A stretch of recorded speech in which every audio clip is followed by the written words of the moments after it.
चरण संतांची त्यांच्या कृपादाने कथेचा विस्तारू माझे सद्गुरु दास तुका दयांचे केली स्मरण होय सकल विद्येचे अधिकरण देची बंधू श्री चरण श्री गुरूंचे ते नमस्कारोनी आता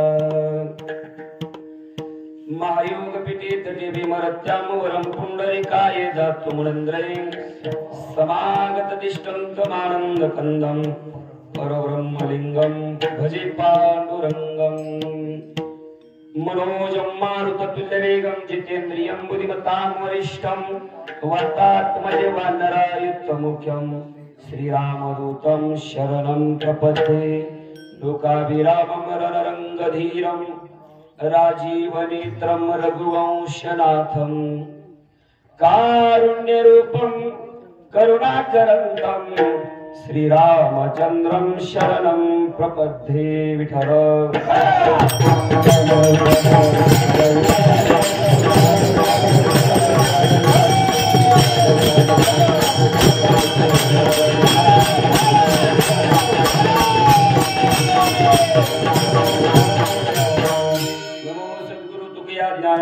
नमो सद्गुरु सच्चिदानंद रूपा नमो सद्गुरु भक्त कल्याण मूर्ति नमो सद्गुरु भास्कर पूर्ण कीर्ती आता नमो रंग भूमिका कीर्तनी उभे होती लोका ताल मृदुंग श्रुती रेखा तया माझे नमन दंडवत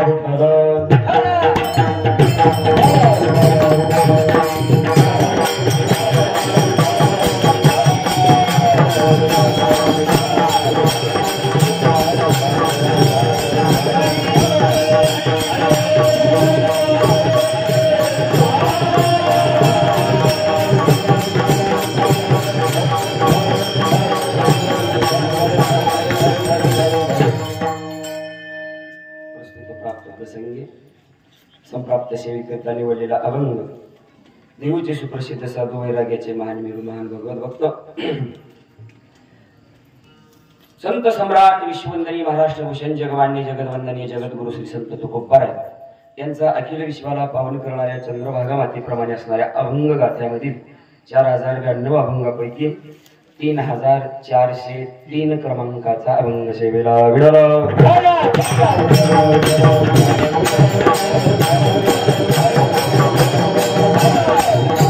अभंगावरती चिंतन मांडण्यापूर्वी 2 शब्दाचा परिहार दिनागत्याचा तो असं चालत असलेला हा हरिनाम सप्ताह ग्रंथ राजनशील पारायण 16 मौजे पुण्य पावन डोंगर खुर्द अखिल गुड ब्रह्मांड नायक रुक्मिणी प्राण संजीवन पांडुरंग परमात्मा यांच्या आशीम निश्चिम कृपेने सकल साधू संतांच्या कृपाशीर्वादाने समस्त ग्रामस्थ मंडळी यांच्या सहकार्याने आणि उपस्थित पंचक्रोशीतील सर्व गायक वादक सर्व गुणीजनांच्या उपस्थितीमध्ये चालत असलेला हा नामयज्ञ आणि त्यातल्या आजची ही 3ऱ्या दिवसाची माझ्याकडे ही सेवा आलेली आहे यथामती यथावकाश चिंतन पाहिजे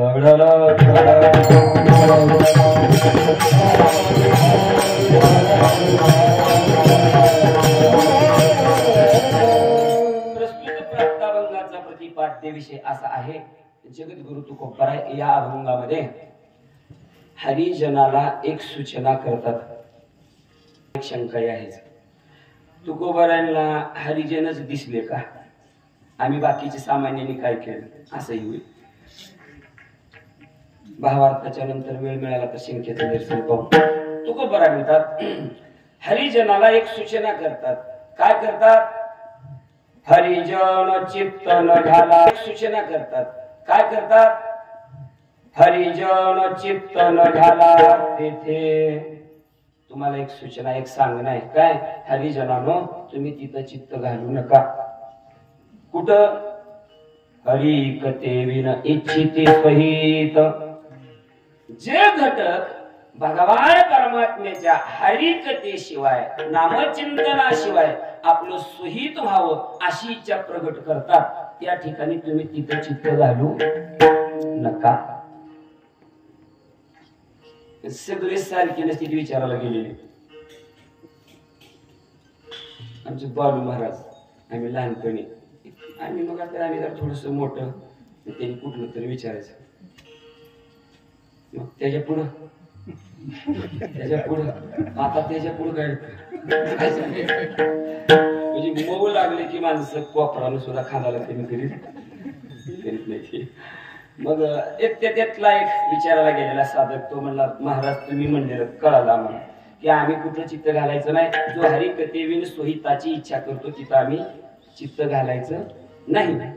जर घातलंच महाराज म्हणजे माझं काय जाणार नाही, तुमचं जाईल. काय जाईल? जाईल भंगोन आपुला विश्वास अवघिया नाश कारणांचा. तुमचाच विश्वासघात होईल. तुम्ही केलेलं आतापर्यंत जे कारण आहे, जी क्रिया कर्म केलेलं आहे, पुण्यकर्म आहे, ते सर्व पुण्यकर्मावर पाणी फिरल, माझं काय जाणार नाही. मग महाराजांनी नेमकं करावं काय? मग महाराज म्हणतात, ज्याचे बैसावे भोजन पंगती त्याची संगती तैसे खावे. इथं दोन अर्थ होतात, सांगेन मी पुन्हा.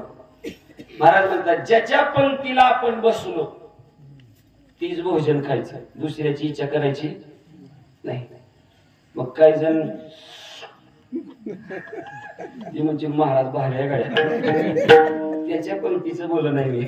मग तिथं शंका आहे, तीच शंकेचं निरसन करून तो कोणती पंगत आणि कोणती संगत, मग कोणाच्या संगतीत कोणती पंगत घेतली पाहिजे.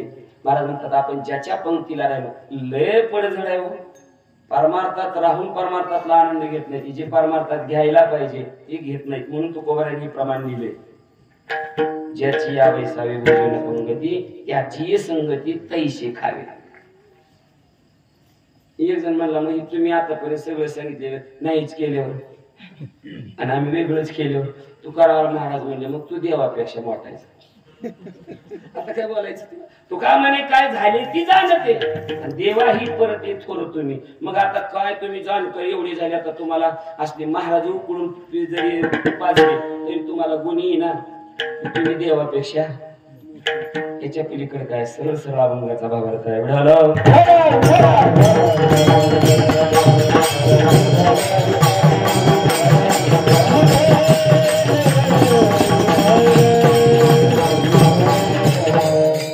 याच्यावर मृत्यू लोकाची जर पाहणी केली, नजर टाकली, निरीक्षण केलं, मला एक सांगा, कोणाला हित व्हावं, आपलं हित होऊ नये असं कोणाला वाटतं? बोला.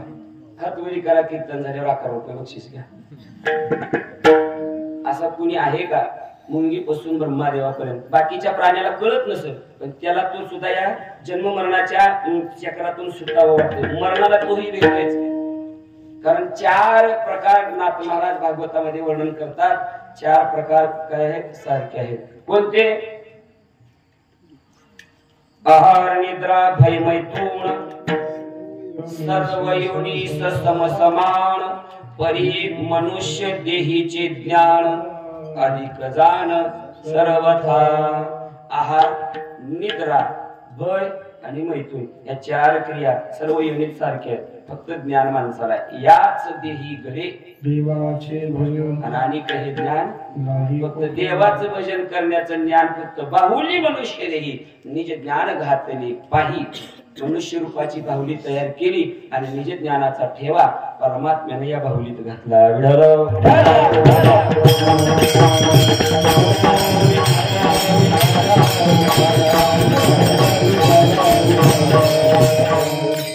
जरी मुख्या प्राण्याला हित कळत नसेल, त्याला मरण तरी कळतंय, भय तरी कळतंय. ज्या अर्थी तो भीतोय त्या अर्थी त्याला वाचायचंय. वाचायचं म्हणजे हित करून घ्यायचंय. एवढं तरी मुद्दा लक्षात घ्या. माझा सांगण्याचं तात्पर्य असं आहे, मुंगीपासून ब्रह्मदेवापर्यंत मृत्यूलोकाच्या ठिकाणी हिताचीच अपेक्षा करणारा प्रत्येक घटक आहे. पण हे हित कशानं होईल याच्याबद्दल मात्र समाज अनभिज्ञ आहे. नाही नाही, कीर्तन करून, प्रवचन करून, सत्य करून बी हित होईना आपलं. गुरुजी का बरोबर आहे का त्या? मग काय होते? आपल्याला सत्य केले, आपण प्रवचन ठेवली, कथा केली, परमार्थाला भजनाला कशालाच दम नाही, मग हित का होत नाही? तर त्याचं कारण आहे का? तुम्ही मुद्दा मांडला. आणि एवढंच आजच्या कीर्तनात घेऊन जाऊ. हित का होत नाही, एवढे जरी घटक घेतलो तुमचं हित झाल्याशिवाय राहणार नाही पुढल्या वर्षी या दिवसापर्यंत. कोणतं काय हित होत नाही आपलं सांगतो तुम्हाला. माणूस ते मनुष्य प्राणी असा आहे, शास्त्राने जे सांगितलं काही सेव्य घटक सांगितले आणि काही वरचे म्हणजे त्याचे घटक सांगितले, काही सोडायला सांगितले आणि काही मिळवायला सांगितले. पहिला मुद्दा बघू, मिळवायचा. काय मिळवायचं? शास्त्राने सांगितलं मिळवलं पाहिजे. भले तुम्हाला पैसा मिळवताना आला नाही आला तरी चालेल, तुम्हाला संपत्ती सत्ता ज्ञान नाही मिळवता आलं तरी चालेल, पण हित होण्याकरता स्वहित होण्याकरता शास्त्र सांगतंय तुम्हाला भले पैसा न मिळवता आला, सत्ता मिळवता नाही आली, वैभव मिळवता नाही आलं, ज्ञान मिळवता नाही आलं, पण जरुरी एक मिळवा जीवनामध्ये तुमचं हित होईल. काय मिळवा? पुण्य मिळवा. पुण्य पुण्य मिळवा. आणि घालवा काय? पाप घालवा. बस एवढा जरी मुद्दा कळाला आजच्या कीर्तनात तर माझं कीर्तन सार्थकी झालं.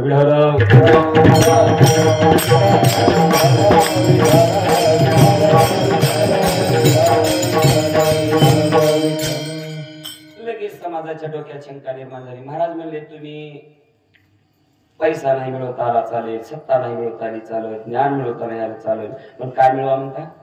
पुण्य मिळवा म्हणता. तुमचं ऐकलं आम्ही, पुण्य मिळवायला लागलो, मार्गाला लागलो, पुण्य मिळवलं. आम्हाला पुण्य मिळवल्यावर काय मिळवलं? कारण इथं मतिमंद माणूस सुद्धा लाभाशिवाय कार्य करायला प्रवृत्त होत नाही. मतिमंद, आपण तर शहाणे आहोत. मतिमंद लहान लेकरू सुद्धा गायच्या पुढे दुकानला आणायला जर त्याला 10 दिले, ती म्हणते वरून 5, ते म्हणजे 15 नाही गायच्या, 5 चॉकलेटाला त्याचं कमिशन त्या आधीच काढून घेतो, फुकट काम करत.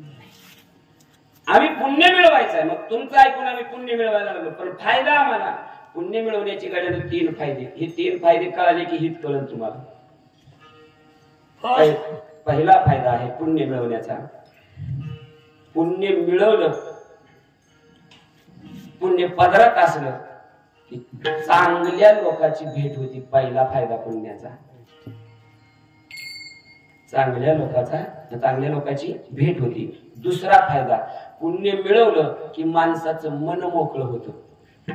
पुण्यवान माणसाचं मोकळ्या मनाचे असतात. ज्याच्या पदरात पुण्य आहे तेच मोकळं मन करू शकतो. पुण्य मिळवण्याचा तिसरा फायदा, भगवान परमात्म्याचा गुणानुवाद, परमात्म्याचं नाव तोंडाला मुखाला पुण्य असल्याशिवाय येत. म्हणून पुण्य मिळवा. विठ्ठल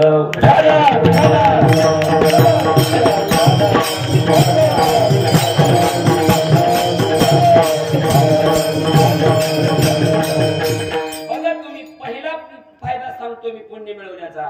पुण्य जर पदरात नसेल तर आपल्याला चांगल्या माणसाची भेट होत नाही. तुकोबारायचं का अभंग महाराज? पुण्य फळाले. अजून पुढे पुण्य नसेल तर चांगल्या माणसाची भेट होत नाही. गाठी पडली ठका. ठक म्हणजे फसवणाऱ्याचीच गाठ पडते आपल्याला. आणि ही मग म्हणतोय काय करावं, आमच्या नशिबाला भेटेल ते असलं येड्या तू का प्यायचं, पुढच्याला दुसरी देऊ. ज्याचं पुण्य आहे त्याला चांगल्याची भेट होते.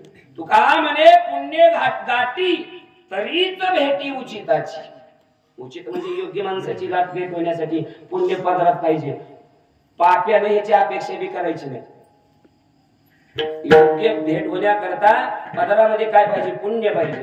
पुण्य. 1917च्या अगोदरचा काळ विनोद महाराज, जोग महाराजांचं चरित्र आम्ही संतोष महाराज आम्ही आपण महाराजांची सेवा होती चंदीपाल महाराजांची, आणि तिथं पुस्तक वाटली तेव्हा जोग महाराजांचे चरित्र. तिथं पण त्यांनीच घेऊन दिलं तर मला 50 रुपये काहीतरी किंमत आहे त्याची. त्या चरित्रात एक चरित्र आहे जोग महाराजांचं. पुण्य असल्यावर चांगल्या माणसाची गाठ भेट होती, चांगल्याची. मग ती 1917च्या अगोदरचा काळ आहे, भारत स्वतंत्र होण्याच्या अगोदर. आणि एक वेळेस काय झालं, पुण्याला 2 रेड्याची टक्कर लागली हलगट. आता त्यांची टक्कर म्हणजे बाबा बाबा बाबा लोक दगड घालायले, गरम पाणी आणून टाकायले, नाना प्रयोग करायले. ते त्यांच्या चरित्रातलं सांगायले बरं.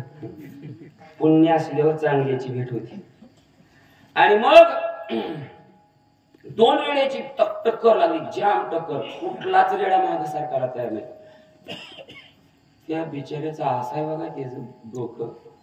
कुणाचं? रेड. डोक्यानं नाही, डोक्यानं टक्कर खेळायला नाही बरं. अशी टक्कर लागली म्हणताय. काय करावं त्याच्यामध्ये? लहान लेकरं चांगल्या लागले, म्हातारे माणसं, वृद्ध, शाणे, सगळ्या घरादाराचं नुकसान व्हायला अंगणात.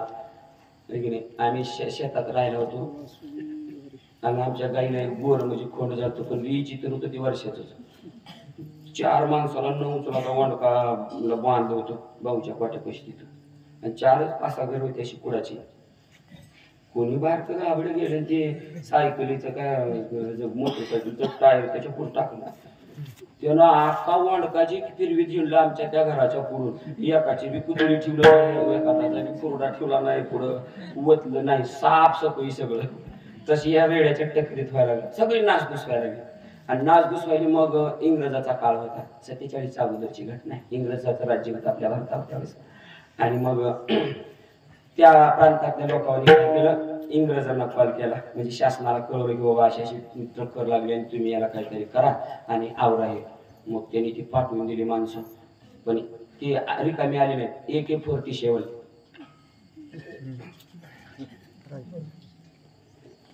बंदुकी घेऊन आली. कशाला?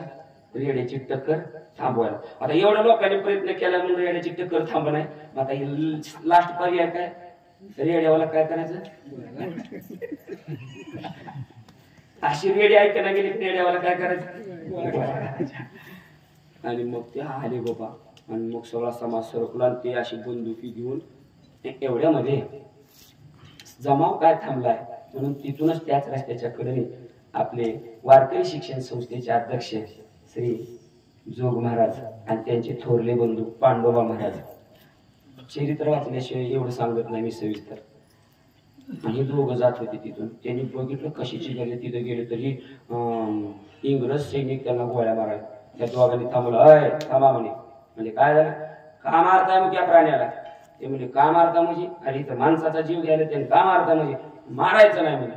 मारायचं नाही म्हणजे टक्कर सोडवायची कशी? आम्ही सोडू म्हणजे. कोण म्हणले? जोग महाराज. जोग महाराज अट्टल पैलवान होते. चरित्र वाचा बघा. पैलवान संतांना वारकऱ्याला कसं समजायचं नाही. मऊ मी नाव नामे विष्णुदास आणि कठीण तरी वज्रासही भेदू. प्रसंग आल्यावर हलगटाची टक्कर थांबितो आम्ही. नाद करायचा नाही. ऐका प्रसंग ऐका. पण ते जोग महाराजांनी सांगितलं तुम्ही गोळ्या घालायच्या नाही. ते म्हणजे मग टक्कर थांबवायची. आम्ही थांबवलो ना. काय बोलायला लागले? अरे अख्ख्या गावाला जे जमलं नाही ते तुम्ही काय करणार? तुम्ही बघा तर 2 मिनिटं.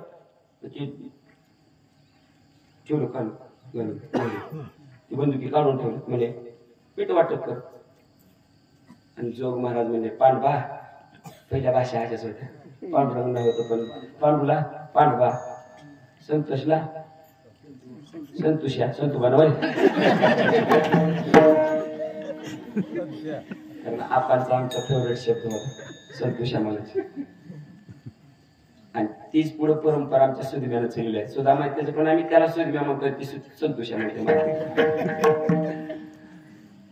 पांडवा म्हणजे बोला धर्मने ती कल्या रेड्याला मी कल्याला धरलो.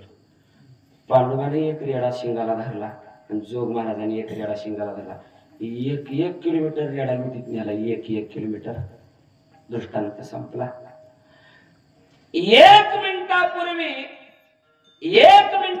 जोग महाराजांची जर भेट रेड्याच्या जीवनात झाली नसती, बोला सांगू का तुमचं कळालं तर रेड्याला मरावं लागलं असतं. म्हणून चांगल्या माणसाची भेट व्हायला जीवनामध्ये पुण्याच लागतं म्हणून पुण्य कमवायचं आहे. विठ्ठल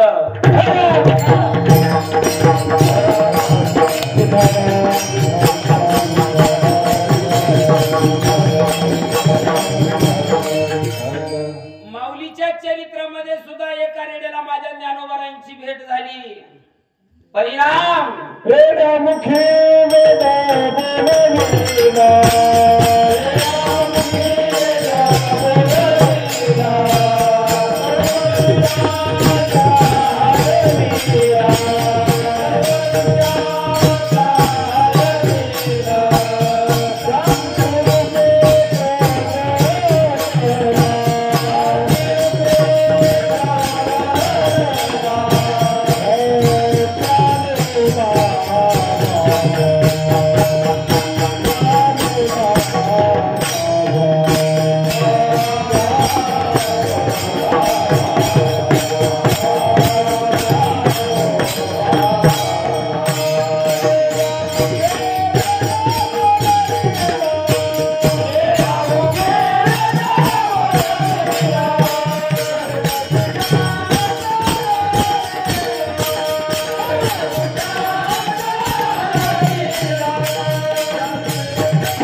लक्ष द्या.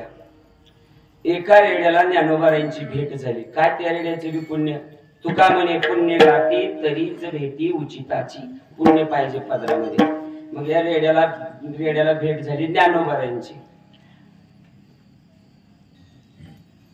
आपण डॉक्टर कडे जातो बरं वाटेना म्हणून, आजार झाला म्हणून, रोग झाला म्हणून, आणि आपण तिथं गेलो. किती वेळा डॉक्टर सांगतो तुम्हाला हे झाले म्हणून? वर्षाला 3 वर्षाला 5 ते 10 मिनिट 5-10 मिनिटांनी ती स्टेटॉस्कोप काय म्हणते ती कानात अडकवायचं. ते अडकवलं ब्लड काय तुमची छातीचे ठोके.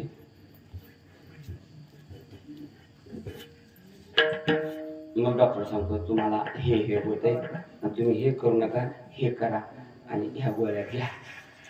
आता माझा प्रश्न आहे का, 10 ते 5 मिनिटात तुम्हाला तपासलं की डॉक्टर तुमचा रोग सांगतोय.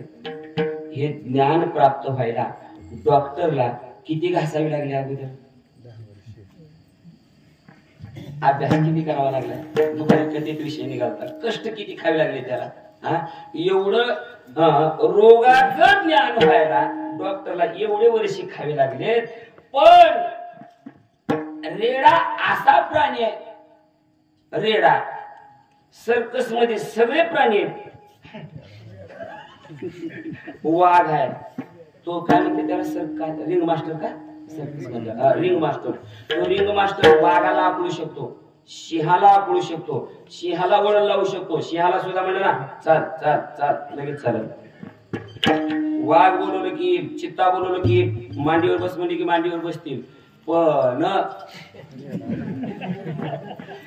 या बिचाऱ्याला तिथं एंट्री कशामुळं? याचा लय दिमाग हेळवक. किती हेळवक. एखाद्या ड्रायव्हरच्या ट्रकच्या गाडीच्या आडवं जावं. कोण? रेडा. ते हॉर्न वाजवते पण रेडा काय हलत नाही. मग ते ड्रायव्हर वैतागते. किन्नरला म्हणते टामी आहे गाडी, टामी लोखंडाची टामी आहे ती घे आणि काय कर त्याला जरा बघ. मग ती लोखंडाची टामी घेते. किती हुशार आहे बघा हे प्राणी. ती लोखंडाची टामी घेते ना आधीच चिरडलेला असते सर्कलला म्हणून. एका हाताने मारित नाही ती विकीनं त्याच्या पुढचा असते असं करून पाठीवर 5 6 7 काट्या मारते 8व्या काठीला ही रेडा मार्ग बघते काय चाललंय गड्या भारतात एवढी ज्याची बुद्धी पण असा निर्बुद्ध अज्ञानी रेडा ज्ञानोबारांची काही सेकंदाची संगत झाली आता म्हणजे प्रमाण रेड्या मुखी वेद बोलविला रेड्याचं पुण्य होत म्हणून ज्ञानोबारांची भेट झाली एवढंच नाही त्या रेड्याचं पुण्य आणि इथं माय मिली बाप मिली कोणी त्याचं पुण्यतिथी वर्ष सराग घालायचं लांब राहिलं समाधी तर बांधाचं लांब राहिलं पण पुण्यतिथी कोण घालं ना पण मुख्या रेड्याची आया फाट्याला समाधी करोडो रुपयाचं मंदिर आहे दादानो हे ज्ञानोबारांच्या भेटीचा प्रभाव आहे म्हणून तुका म्हणे पुण्य गाठी तरीच भेटी उचिताची पुण्य असेल तर चांगल्या माणसाची भेट होते पापी माणसाला अपेक्षा करायची नाही मी मगाच एक तुकोबारांचा गात येते एक अभंग बघा वाघे उपदेशीला कोल्हा सुके खाऊ दे रे मला कोला तावडीत सापडला वाघाच्या कोला असल्या ठकाच्या गाठी पडते ते आपल्याला पुण्य नसल्यावर मग कोला सापडला वाघ उपदेश करायला कुठून आलता काय माहित ज्ञान घेऊन वाघ कोल्याला म्हणतो हे बघ कोल्या तू असं बी आज ना उद्या मरणारच आहेस की आणि मेल्यावर कुठं तर तुझं शरीर सोडून जाणारच आहे मग आज ना उद्या मरण्यापेक्षा आता सुखाने मला खाऊ दे तुला बी पुण्य लागल आणि मला बी आता त्याला खाल्यावर पुण्य लागेल असला उपदेश करणारी वाघ आहे अशी ठकाची गाठ पडते पहिला फायदा संपला पुण्य असेल तर चांगल्याची भेट होते विढाला 2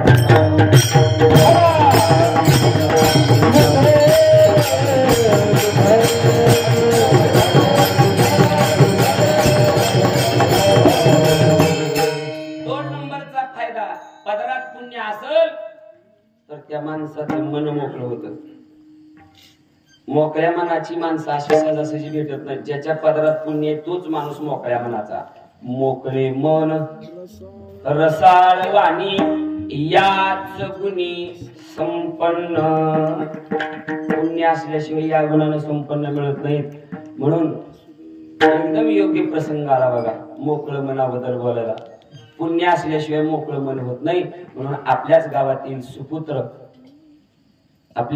सुपुत्र हरिभक्ती परायण म्हणायला काय हरकत नाही श्री निवृत्ती रामा माने या भाविकांचं पुण्य काय उदयाला आलं कुठलं त्यांच्या पूर्वजांचं त्यांनी केलेल्या वारीचं त्यांनी केलेल्या सेवेचं पुण्य उदयाला आलं मन मोकळं केलं मन मोकळं झालं आणि सर्व कीर्तनकाराला वस्त्रदान केलं हे मोकळं मन झाल्याशिवाय होत नाही इथं नरड्याला फेस यायला पटी आणू द्या म्हणून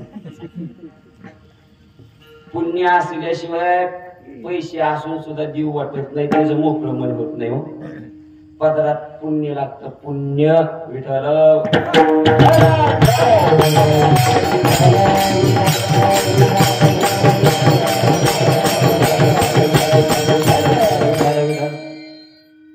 एक वेळेस सप्त्यातल्या महाप्रसादासाठी भाजीपाला आणायला मार्केटमध्ये गेल्यानंतर सत्ता गरिबीतला एका गावातला पैसाच नाही काय करायचं तर कोण उधार देईल काय मग एका भाजीवाल्याकडे गेले आणि ते भाजीवाल्याला गेले ते दोघंच आपसात बोलत होते कोण भेटेल आपल्याला आणि कोणी ओळखीचं बी सापडा त्याच्याकडून काहीतरी 4 आणे उधार घेतले असते काहीतरी केलं असतं काय करावं ते मागच बसलेले म्हणजे का हो दादा का तुम्ही काय बोलताय काय नाही आमच्या गावात उद्या सप्त्याची पंगत आहे महाप्रसाद आहे आणि भाजीपाला न्यायचा आणि आमच्याकडे पैसे नाहीत पैसे सगळे वर्गणी तेवढी जमा झाली नाही पण आता उद्या महाप्रसादाचा कार्यक्रम आहे आणि आमच्याकडे आहेत पैसे पण जेवढं घ्यायचंय तेवढे नाही किती आहेत तुमच्याकडे पैसे अमुक तेवढे काय लागायचंय तुम्हाला घ्या इथं पण पैसे नाही तेवढे घ्या तर बघू म्हणजे पुन्हा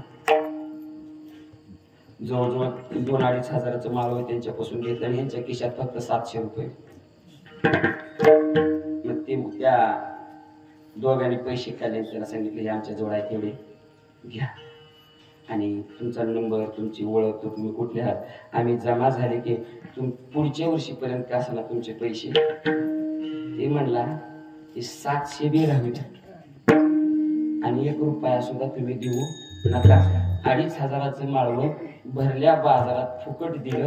हे देण्याकरता देणाऱ्याच्या पदरात पुण्य होतं. पुण्य असल्यामुळं मन मोकळं झालं आणि त्यानं भाजीपाला फुकट दिला. विढाला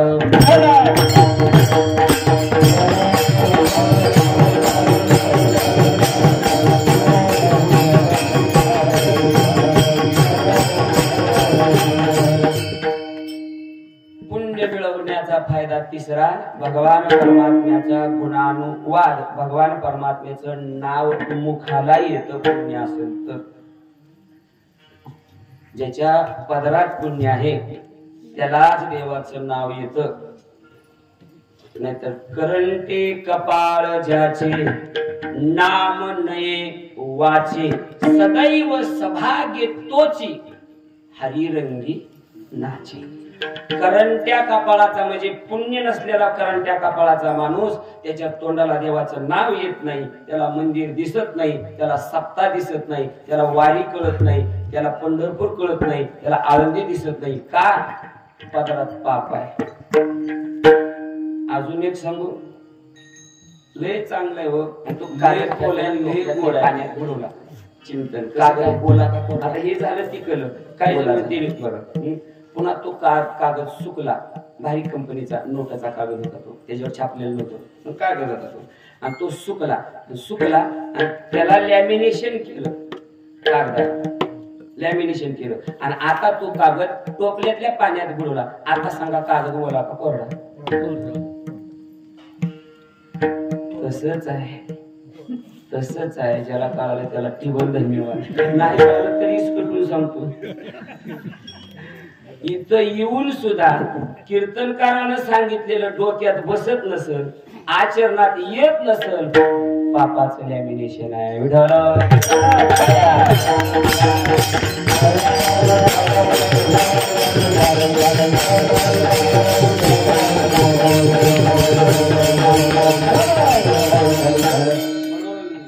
अनेक साधू संत ज्ञानोबारांना विचारलं, ज्ञानोबाराय तुम्ही रात्रंदिवस जेव्हा बघेल तेव्हा देवाचंच नाव घेता हो, असं काय कमवलं तुम्ही, काय मिळवलं? ज्ञानेश्वरी मध्ये ओवी सांगतात, ज्ञानोबाराय पुण्य पोशिली असाधारणे तुमचे गुणवानने. परमात्म्याचं गुण वाढण्याकरता जन्म जन्मांतरापासून आम्ही पुण्य पोसलं म्हणजे सांभाळलं, मिळवलं, टिकवलं. म्हणून आता या जन्मात आम्हाला दिनरजनी हाची धंदा गोविंदाची पोवाडे माझी मज झाली अनाभरवाच्या. हे कशामुळे होतं? त्याच्या पदरात पुण्य त्याला. अजून त्याला प्रमाण सांगितलं, भरपूर पण प्रमाण आहेत. पदरात पुण्य असल्यावर देव आवडतो. रूपाचा अभंग म्हटला आपण, त्याच्यातलं तिसरं चरण, बहुत सुकृताची जोडी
बहुताची जोडी म्हणून विठ्ठली विठ्ठला आवडायला एका जन्मातलं सुकृत नाही, पुण्य नाही, बहुता त्याचं गणित सुद्धा करता येत नाही. अजून प्रमाण भरपूर आहे. पूर्वजन्मी सुकृते थोर केली ती आजी फळाशी आली, आजी परमानंदू मानशी भेटी झाली या संताशी. पुण्य असल्याशिवाय संत भेटत नाही, पुण्य असल्याशिवाय मोकळं मन होत नाही, पुण्य असल्याशिवाय देव भेटत नाही. म्हणून मिळवायचं काय? पुण्य. तुम्ही धनानं काही खरेदी करू शकता, व्यवहारातल्या गोष्टी पैशानं सत्यानं काही करू शकता, पण तिथल्या व्यवहाराला फक्त पुण्यारूपीच धन लागतं. तिथं कुठलं धन चालतं? देव मिळवण्यासाठी. परमार्थ महाधन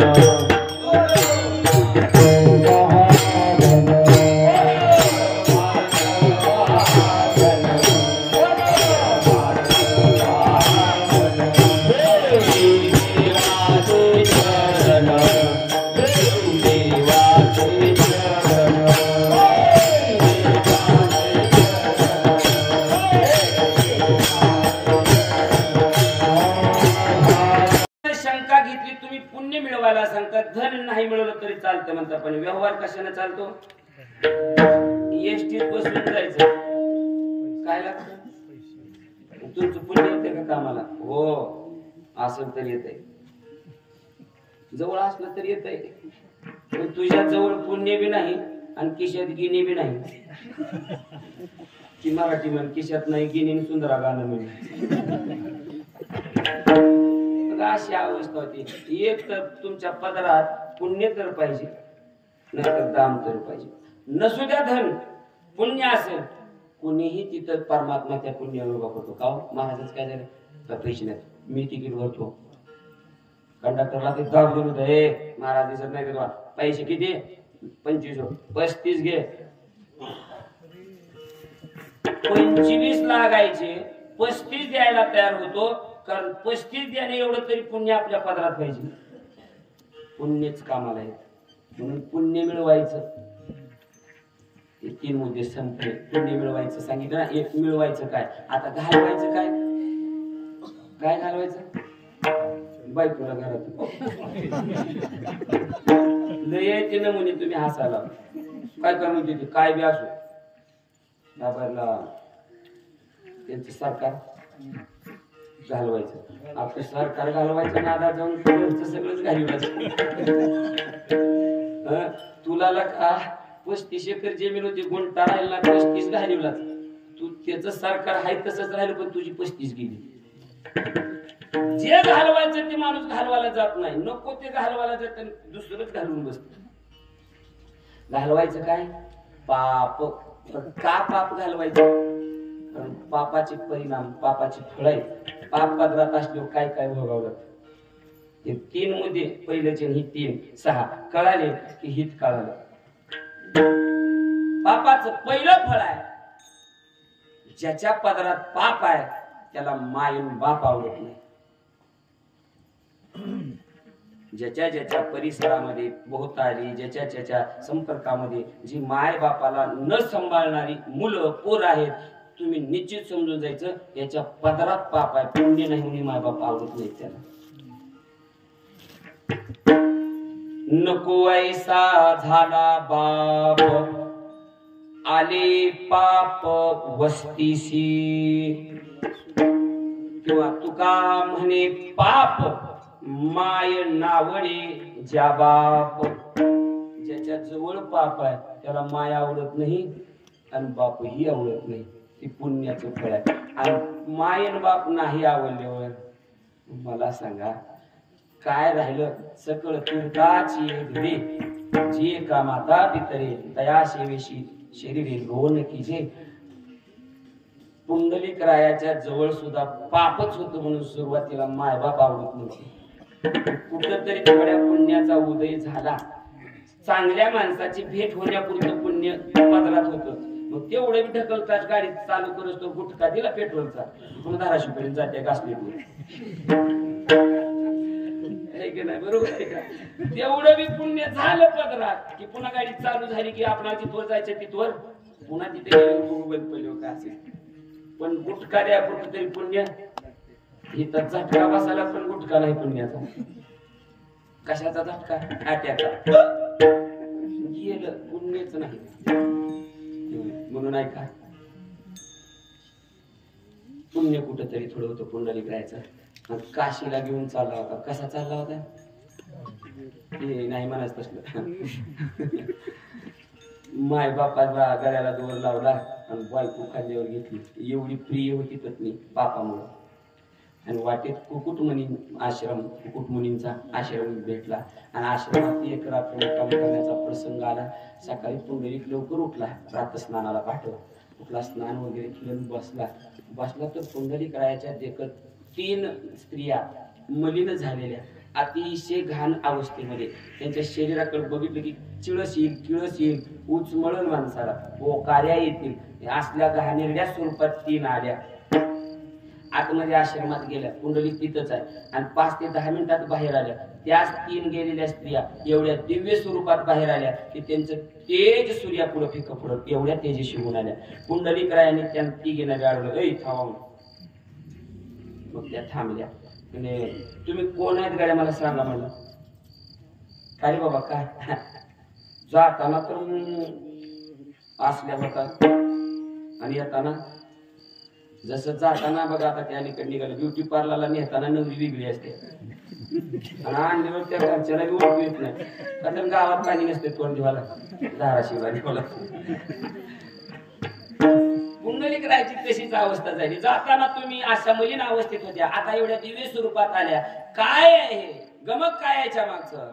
यावं लागतं पुंडलिका. काय तुझ्यासारखे पापी आमच्या पात्रात स्नान करतात. आम्ही 3 गंगा आहोत. गंगा, यमुना, सरस्वती 3 नद्या आहोत.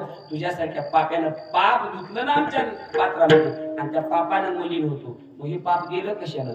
साधूच्या भेटीनं, कुकुटमुनींच्या भेटीनं. त्यांच्या दर्शनाला यावं लागतं. घाण झालो आम्ही. नुसतं येऊन पाया पडले की पुंडलिका पहिलं जैसे ते होतो नुसत्या दर्शनानं होय. आणि मग पुंडलिक म्हणला आश्रमात राहून दर्शनाला गेलो होते. म्हणजे पाण्यात राहून ताणीच गेलो होते. पाणी मिळणं प्याशी मोवे सुन सुन आवत हा शिंगराबाईचं प्रमाण आहे. पाण्यात माशाला ताण लागते, पाण्यात राहून लागत असते. आणि मग मुकुट त्या मुनीच्या दर्शनाला गेला आणि दर्शन घेतलं. एवढंच पुण्य होतं. दर्शन झाल्या तुका म्हणे पुण्य गाठी तरीच भेटी उचिताची भेट झाली की रेड्याच्या मुखातून वेद ज्ञानोबरांनी बोलवला. पुंडलिक रायाच्या मनातला डोक्यातला हा भाग काढून टाकायला काय वेळ गेला. मग सगळं डोक्यातली खटकी गेली. मी करतोय काय? अरे पत्नीला पोचतोय, मायबाप असणारे दुरी लावून वळत येतोय. तिथंच उपदेशाला काशी तिथंच बंदी केली, तिथंच काशी केली. काशीला गेलाच नाही. तिथूनच मायबाप घेऊन आला. मायबापाला खांद्यावर आणलं आणि बायकोला दिलं सोडून. ती म्हणाली आता आवडतं नाही म्हणजे मला कळाले मिळतात. पुंडलिक राया आले. काय केलं पुंडलिक रायानं मायबापाला आणून? पुंडलिकाच्या भावार्था किंवा बहु पुंडलिका धन्य पुंडलिका बहुबरे केले निधान आणिले पुंडलिक. जगाचा बाप अजून 28 युग झाली हो, अजून त्याला कोणी खाली बस म्हणत नाही. काय पुंड्या आणि उभे केले युगे झाली 28 आणि अजून काय म्हण शिवईस. जगाचा बाप उभा केलाय 28 युग. कशाच्या सेवेनं? आई वडिलांच्या सेवेनं. हे पुण्य असल्याशिवाय आई वडील आवडत नाही. ज्याच्या पदरात पाप आहे त्याला माय आवडत नाही, त्याला बाप आवडत नाही. पापाचं फळ, पापाचं दुसरं फळ आहे. पापामुळे ताप होतो. ताप या अंगाला येणारा वेगळा तोही तिच्यातच मोडतो. निळोबरांचा एक अभंग आहे बघा, त्याच्यात 3 ताप सांगितले. आदिदैविक, आदिभौतिक आणि आध्यात्मिक. 3 ताप. स्वतःला शरीराकडून होणारा, निसर्गाकडून आपत्ती होऊन होणारा आणि भूतांकडून होणारा, असे 3 ताप सांगितले. आणि हे 3 ताप महाराज कशामुळे होतात तर पाप असले की ह्या जीवाला ताप भोगावे लागतात. म्हणजे काही करू द्या, आज पाप आहे ना, ताप भोगावाच लागतो. भूती उपद्रव दिदला ताडीला अथवा निस्तेजीला तेने अंगी दाहो झाला. आधी भौतिक बोलण्यात होता. तिन्ही तापाच्या व्याख्या सांगितल्यात. पुढची 2 प्रमाण विसरून गेली म्हणजे ते दुनियाला बी प्रमाण आहे. अशी तिन्ही ताप आहेत. पण पाप असल्यामुळे पापाचं फळ आहे, ताप भोगावा लागतो. तिसरा परिणाम आहे पाप ज्याच्याकडे आहे, पाप मागचं कर्म पुढे येतं आणि त्याला दुःख देतं. मागचं कर्म मला वाटतं कथेत झाला प्रसंग, किती जणांच्या ध्यानात असू द्या. सज्जन कसाईंचा. सज्जन कसाई त्या जगन्नाथपुरीला दर्शनाला जाताना एका सदग्रस्ताने त्यांना नेलं. महाराज म्हणजे चला वारकरी न्यायचे. जीव घालायला नेलं, जीव घातलं, मुकामाला ठेवलं. पण त्याची पत्नी महाराज कामवासना होती तिच्या अंगात. ती रात्री 12लाच उठली. महाराजांना अपेक्षा करू महाराज माझी इच्छा पूर्ण करा. महाराज म्हणे जाईव माते न करी सायास आम्ही विष्णुदास पैसे नव्हे. जरी तुझं पाहिजे भ्रतार तरी काय नर थोडी आहाती. तुला मालक आहे आणि तू माझ्याकडून अशी अपेक्षा करावी. तुझा पती आहे. मग ती आबाईला वाटलं की मालकाला द्यायला कधी घरातली तलवार आणली. महाराजाच्या देखत मालकाचं स्वतःच्या नवऱ्याचं मुंडकं उडवून राहिलं. तरी महाराज तयार झाले नाहीत. मग शेवटी तिनं विचार केला माझी कुठलीच इच्छा पूर्ण झाली नाही. शेवटी मालक तर मेला. तिनं शिमगान पाड आपलं होळीने शिमगा एका दिवशी आणला. म्हणजे दोन्ही हाताने शिमग केलं, गाव जागं केलं आणि गावाला सांगितलं काय झालं म्हणजे महाराज म्हणतात त्यांना. आणि महाराजांनी माझ्या सर्वाती प्रसंग केला आणि माझी पती आडवा आल्याबरोबर पतीला मारून टाकलं. लोकांनी बाईच्याच बाजूने निर्णय दिला ज्या हाताने मालकाचं मुंडकं तुला तो हात तोडा म्हणून आणि हात तोडला. सज्जन कसाई कोण मांस विकत असताना सुद्धा शालिग्रामाची मूर्ती स्वतः भगवान परमात्म्याचं वास्तव्य आहे. शालिग्राम विष्णू मूर्ती संत हो का भलते याती. शालिग्राम म्हणजे परमात्मा आहे आणि त्या पारड्यात एका बाजूला शालिग्राम म्हणजे विष्णू परमात्मा आहे. कितीचं बिगेर आहे की द्यावं. 2 किलोचा आलं की तो दगड 2 किलोचा व्हायचा. एकच वाटा माप एकच. पुढच्या 3 किलो मागली की दगडाला 3 किलोचं वजन धरायचं. ही कशामुळं भक्तीमुळं. पण त्या सज्जन कसायांचा हात तुटावा. त्यांनी ज्योतिषाकडे बघितलं. ज्योतिषाने सांगितलं महाराज हे मागचं पाप फळ द्यायला म्हणजे मागच्या जन्मात. आता लय चांगलं वागायला तुम्ही कीर्तन करायला वारीला चालला लय भारी सत्य करायला खाता बी करायला पण तुमचं बरूच की आणायला हे मागचं फळ आहे. आता चांगलं वर्तमान काळात वागून काय उपयोग आहे. आता जेवण केली आपण. गेल्या वर्षीची ज्वारी का काल पेरली मागचं खावं लागतं. कर्म मागचं बघावं. मग काय कर्म केलं. माझं तुम्ही ब्राह्मण होते, पंडित होते, मग आश्रम होता, मग एक कसाई तुमच्या आश्रमाचा पुढे चाला आणि गाय गेली होती त्याची. कसायला गाय दिसला जाते. तुम्ही कुणकडे गेले ते बघितलं. तुम्ही बोलले नाही पण उजव्या हाताला इशारा केला इकडे दिल्या. त्या कसायला गाय सापडली. त्यानं गाय कापली. तिथे हातानं काम केलं मागच्या जन्मात. आता ते फळ भोगावं लागते. पापाचं फळ मागच्या जन्मात केलेलं पाप फळ दुःख देत आहे. मग ती म्हणला ती कसाई काय त्या बाईचं नाव आणि ती गाय ती बाई. गेल्या जन्मात त्यानं तिला कापलं, ह्या जन्मात तिनं त्याला कापलं. भोगतो ना वेळे भोगणे ते फळ संचिताचे. म्हणून महाराज म्हणतात तिसरं फळ आहे पापाचं की दुःख भोगावं लागतं. पाप मागचं येतं. मग मला सांगा आपणाला दुःख नको आहे, सुख हवंय तर मिळवा पुण्य, घालवा पाप. आणि हे पाप मिळवायचं आहे आणि पुण्य घालवायचं आहे त्याला एकच साधन आहे ते म्हणजे परमात्म्याची हरिकथा. आणि याला ते न करता जर हिताची अपेक्षा करत असतो घटक त्याच्या ठिकाणी तुम्ही चित्त घालू नका. अभंगाचं हरिकथे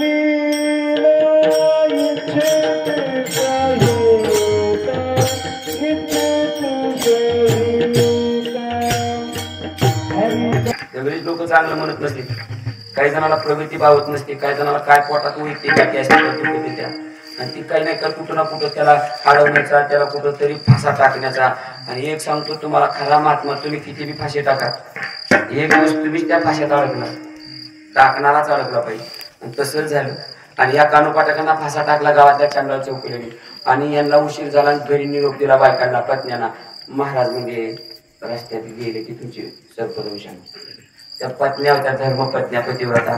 सती जाण्याची प्रथा होती त्या काळात. मालक गेल्या म्हणल्या त्यांनी सगळं साहित्य उरकलं आणि पती बरोबर सती जाण्याकरता. आता पतीचा तर देह नाही पण अग्निकुंड चितवला, चिता पेटवली आणि चितेवर देह ठेवला आणि देव समर्पित केला. 2-3 गटकेनं कानोपाटक आले. 2-3 गटकेनं तर आल्या आल्या कळाली घटना. कुठे गेल्या गाड्या म्हणजे दोघी दिसत नाही. कुणीतरी सांगितलं महाराज म्हणजे असं असं झालं. कुणीतरी निरोप दिला तुमच्या पत्न्यांना आणि तुमच्या विरोधात त्यांनी पती बरोबर सती गेल्या. सिद्धी महत्वाचा. शरीराला कोणता अग्नी दिला जातो? बडाग्नी. त्या बडाग्नीची प्रार्थना केली ना अग्नीला सांगितलं मी नसताना कशा काय घेऊन गेला. ती ताकद आहे कथेतल्या पुण्य प्राप्त केलेलीची पाप घालवलेलीची. हिताचं काय घेऊन नसतंय. हित तर सहज आहे. हित हातचा मळ आहे. जण कथेत घालवतो वेळ तो चिंतने सरे तो धन्य धन्य काळ सकळ मंगळ मंगळाचे. सगळं मंगळ होते त्याच्यात. शत्रू मित्र होता चित्त शुद्ध तरी शत्रू मित्र होती व्याघ्रण खाती सर्पतया. काही नाही महाराज अग्नी होतील शीतळ अग्नी ज्वाळा. प्रल्हादाला उकळत्या त्याला टाकलं पण काही फरक पडला नाही. काही फरक पडला नाही. आणि त्या बरागणीला गेलाय अरे मी नसताना कसं काय. मग काय म्हणणार भीमाघारी आणून तशा नेल्या तशा बाया महाराजांनी दिल्या. मग पुन्हा गाव म्हणालो बाबो आपला महाराज असला आणि मग शिवाल तरी बी काय चांडाळ चौकडीचं बंद नाही. हे काही यौवनानं महाराजांची परीक्षा घ्यायचं ठरवलं. लय सिद्धी प्राप्त आहे. मेलेल्या पत्न्या परत आणल्या. बघावंच याचा त्याग किती आहे संसाराबद्दल. संसार कसा करतोय परमात्मा म्हणजे कथेत किती कसा घालवलाय. कथा म्हणजे परमात्म्याचं चिंतन साधना कशी करतोय याची परीक्षा घेऊन यवण पाठवला चांडाळ चौकडीने. आणि महाराजाला 2 बायका असल्यामुळे लेकर बाळ भरपूर. आणि ते यवण दारात आला. अंगणामध्ये विहीर आहे. सकाळचं कोवळं ऊन आहे. गच्च पाण्यानं विहीर भरलेली आहे. आणि विहिरीच्या बाजूला 5-7 लेकर आहेत. काही खांद्यावर आहेत, काही डोक्यावर, काही मांडीवर, काही इकडं काही तिकडं 5-7 लेकर खेळायली. आणि ती आला मुसलमान म्हणला बापरे अधिकारी म्हणून आलतो म्हणला काय मुंबळे मी तर याला लेकर आहे ती मला म्हणला आले कर्णकटक महाराजांनी त्याचा आनंद माणूस होता. ओ महाशय आलता कशाला सांगा ना. म्हणजे काय उपयोग नाही आता सांगून कर. आपण सांगा झालं काय. तुमचा लय महिमा ऐकून आलतो. बडाग्नीला आज्ञा करून गेलेल्या पत्न्या माघारी आणल्या. याचा अर्थ जाळूनी संसार या तत्वातल्या हातचाल वाटलं होतं. संसारावर पाणी जी हरी दहीला मनी दिले संसाराशी पाणी असं आजकाल वाटलं होतं मला. आता तुम्हाला एवढी मुंगळी एवढी लेकरायचं राव म्हणा काय उपयोग आता तुमची भेट गाठा ही करून म्हणजे पाणी तर अरे आज त्या घरचं मी पाणी पित नसतो. म्हणजे नेमकं म्हणलं काय एवढी लेकर असल्यावर जास्त लेकर असल्यावर का लेकर असणाऱ्याच्या घरच पेत नाही तुम्ही. नाही बाबा म्हणा असतं कुठं असतंय काय थांबा तर की म्हणा. ते अशा कोंबड्याची पिलं धरावी तशी लेकर अशी मुंडीला धरायची आणि भरलेली विहीर पाण्यात बाट उचल की बाट बाट बाट सगळीची लेकर विहीर. आता तर पाणी प्यायला काय हरकत. ते म्हणला नाही बाबा आता मी जमत नाही का आता तुम्हाला सुतूक पडले मला माझ्या देखत लेकर मारली. माझ्या देखत काय मारली लेकर मारली. म्हणजे तुम्हाला लेकर असल्यावर बी पाणी चलत आणि मेलेली असल्यावर बी लय नमुने असलं. नमुन्याला असते संत लागतात. मग कान पाठक म्हणजे सुतकातलं चलत नाही. मग सुतूक कवा जातंय लेकर जीवन झाल्यावर. आणि मग राम्या गोम्या श्याम्या श्याम्या हाका मारली त्याची काय नाव होती डुलतच पाहिजे पोर काय पप्पा साष्टांग दंडवत घातला. दृष्टांत संपला. हरिकथेचा वेळ घातला. हित होईल नवल नाही. मेलेली लेकर मारता बी येतात आणि मारलेली लेकर बी ज्याला जिवंत करतात. पण हे कशामुळे त्यानं हरिकथा केलेली असते. आणि अशी हरिकथा न करता हित होण्याचा प्रयत्न करणाऱ्यामध्ये तुम्ही चित्त घालू नका. तुमचा विश्वास रंगून जाईल भगवून आपला विश्वास अवधिया नाश कारणांचा विठोबा रकुमार.